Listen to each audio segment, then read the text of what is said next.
Well, welcome to Debbie's Back Porch. So glad you joined us again. My garden is still giving me eggplant, so baba ganoush tonight. Yes, if you're not familiar with baba ganoush, think hummus with eggplant. Here are your ingredients. Please pause, write them down, and hey, if you like our videos, give us a thumbs up and subscribe. We appreciate it. So we're going to start this out with 3 eggplant, and I would say 3 medium eggplant, but you can see mine are widely varying in size. So equal about 3 medium eggplant. So we want to start out by cutting little holes in them all over, because as you cook them, if you don't vent them, they may explode or break open and make a mess. So we're just going to poke these with a knife. You can do it with a fork. My forks are not very sharp. I'd just rather use a knife. When you get them all vented, we're going to put them on a rack. This is a little rack that I have. It'll prop up so I can cook meat on it, but I'm just going to let it lay flat here.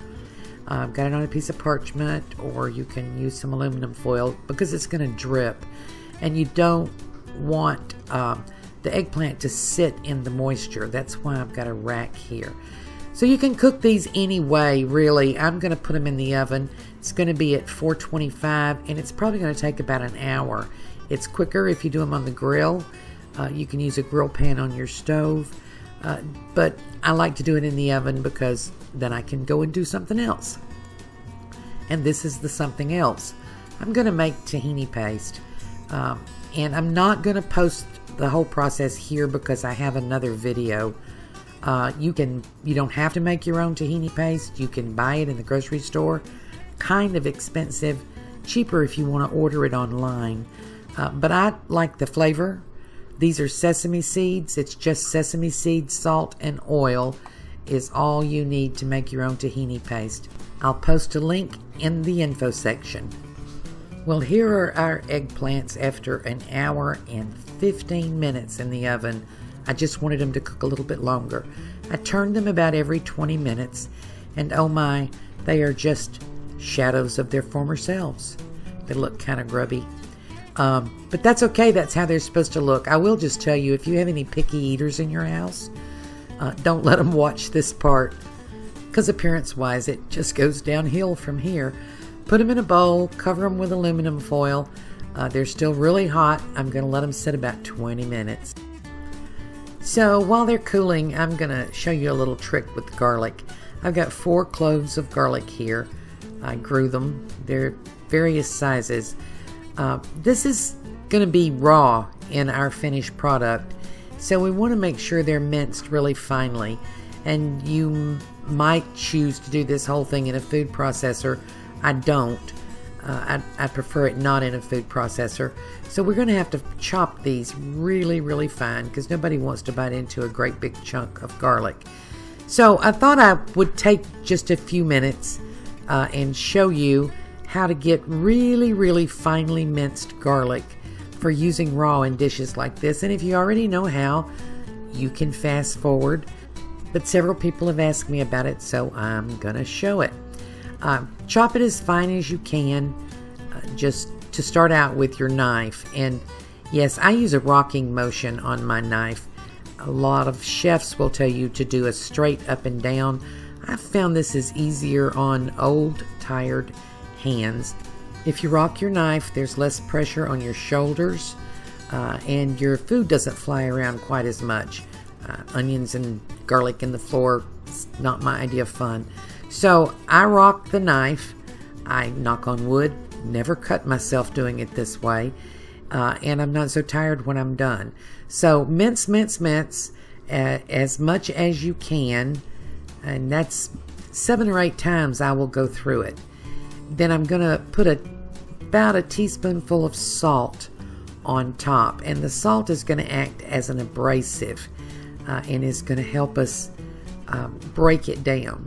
And I'm using the flat side of my knife to work the salt in and to sort of mash the garlic. Now, you cannot do this with your ceramic knives. You have to use an old-timey stainless steel knife. This is my probably 40-year-old knife that I've used most of my adult life. So just chop, keep on chopping. And we're getting close, but it's still gonna need several more turns with the knife.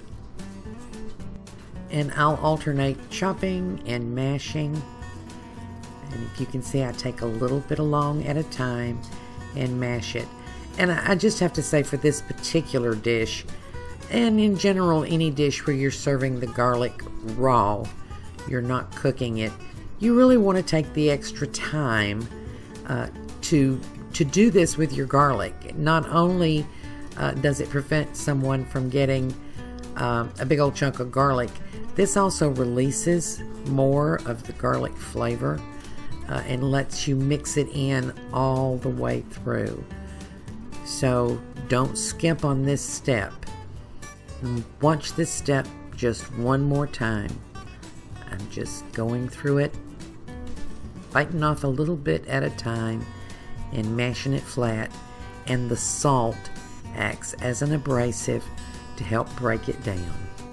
And I may do that 8, 9, 10 times until you can see it's very, very fine and very moist.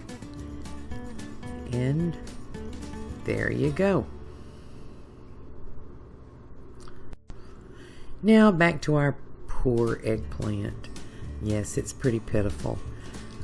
We're going to drain that liquid off, and then I'm going to show you how to peel them. And you don't have to peel them. You can cut them open and scoop them out, but this is actually pretty easy, and you get, I think, more of the eggplant. It's still pretty hot, but the skin just strips right off, and I think I'm going to have to get a glove. It's just too hot. So pull this off. We'll cut the top off. And you can just pull that top off, but it's hot and it's messy, and I'm going to cut it off. So break it up. And this is why I told you, if you have any squeamish eaters, don't let them watch it. You can find some seed pods in here, and you may pull a few of those out. There, by the way, is this funny little myth that goes around about eggplants that's like the pepper myth. There really are no male and female eggplants. It's a vegetable. You have male and female flowers, but not the fruit, just like with peppers. And there are differences in eggplants, but it's not based on male and female. It's more based on variety, age, the soil you grew them in. So don't let anybody fool you. There are no male and female eggplants. So I'm going to break this up a little bit with the immersion blender. Not enough to break up all the fibers, but you could do it with a whisk, but it's just easier and takes not much time to use the immersion blender. So that is the juice of, it's actually 4 small lemons. 2 regular size lemons would be enough, but I had really small ones. And let's dump in the garlic, and see, the garlic is all stuck together because it's so liquefied. It was worth the effort that we put into it. And I go a little heavy on the garlic with this because I just think there's nothing worse than bland baba ganoush. You want to have some flavor in it, and garlic is a primary flavor here. But you can use less if you want. Make it, try it, then adjust.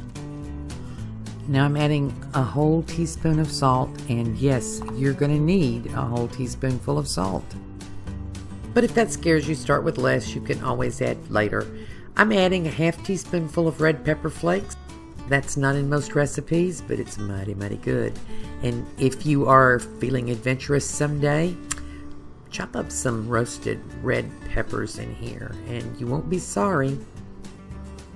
Now the tahini paste, and let me just tell you, the 1/4 cup I listed in the ingredients is the minimum you want to use.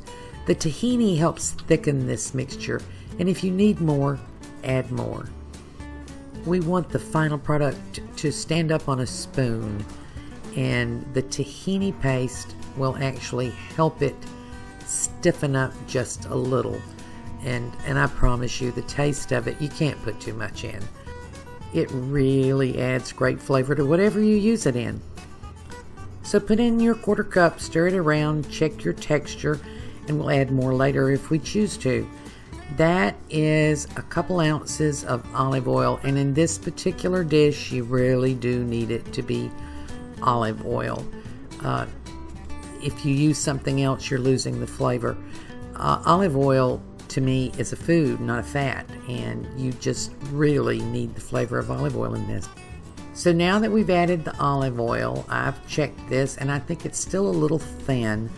So I'm going to add another 2 ounces of tahini, and that ought to do it. It's close to thick enough, but as I said, you want it to stand up on a spoon. Plus, you know, the tahini sauce makes the color pretty. Okay, you can let your finicky eaters back in the room now, because we've got something now that's looking really good. Okay, get ready now. I'm going to commit a sacrilege. You need about 2 or 3 tablespoons full of chopped fresh parsley. I don't have any fresh parsley, but I have some really good dried parsley, and I'm using that. And then a teaspoonful of ground cumin. Not everybody puts cumin in this, but I think you have to put cumin in this. The flavor profile fits perfectly, and it's so good. So let's give it a taste. Now you can tell whether or not you did need that whole teaspoonful of salt. I don't need any more. I think we're about ready to plate this up. Now baba ganoush needs a little dressing up for its appearance to match its flavor. So I'm going to put this on a plate and show you how I do it. Put this in a bowl, but I like to serve it on a plate. That's why I was adding more tahini to get the thick texture. And on a plate, you want it to stand up a little bit. So let's get it all on there.